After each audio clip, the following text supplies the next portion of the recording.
Good afternoon, ladies and gentlemen.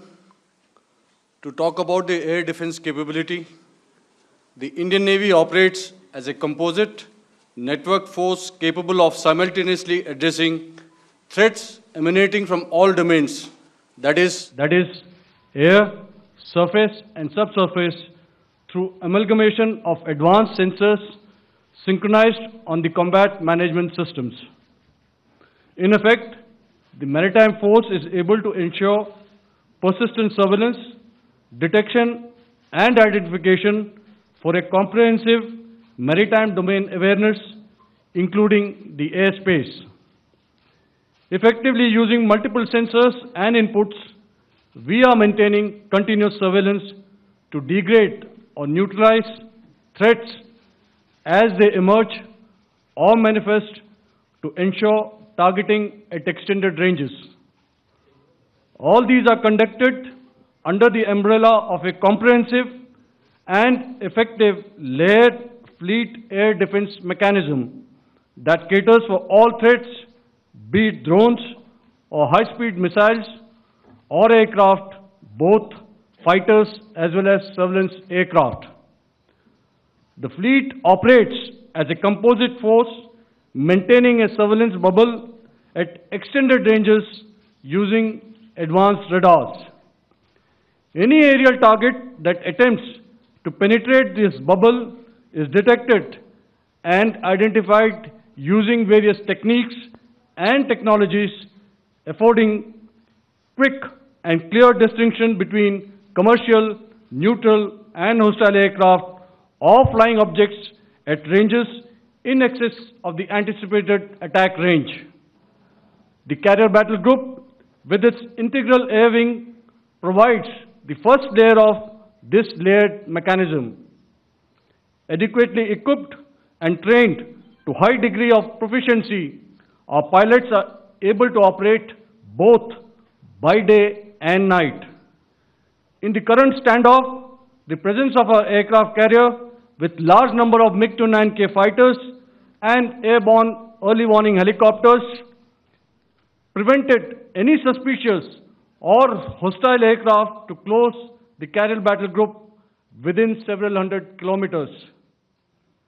अगर मैं सरल शब्दों में बोलूं तो कोई भी संदिग्ध और दुश्मन के हवाई जहाज को कैरल बैटल ग्रुप के कई सौ किलोमीटर पास आने का मौका नहीं दिया.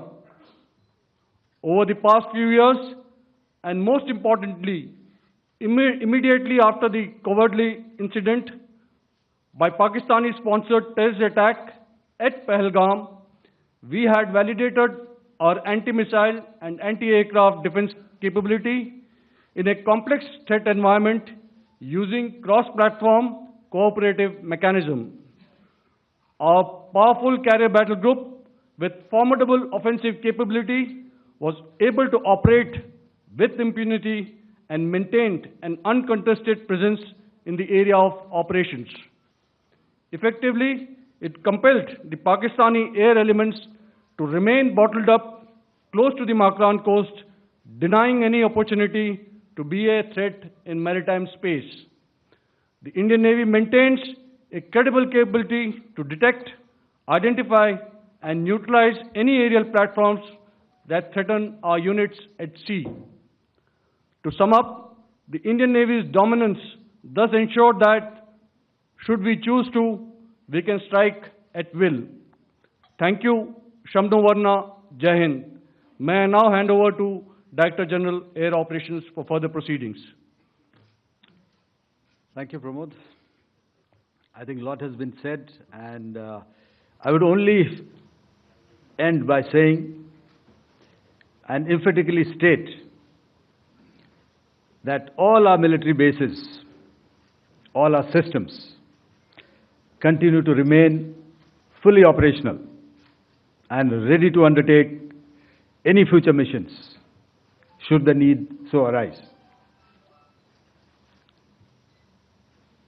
और अंत में यह मैं स्पष्ट शब्दों में कह देना चाहता हूं कि हमारी सभी मिलिट्री बेसेस और सारे इक्विपमेंट और सिस्टम्स ऑपरेशनल हैं और ज़रूरत पड़ने पर अपने अगले मिशन के लिए तैयार हैं और तत्पर भी हैं।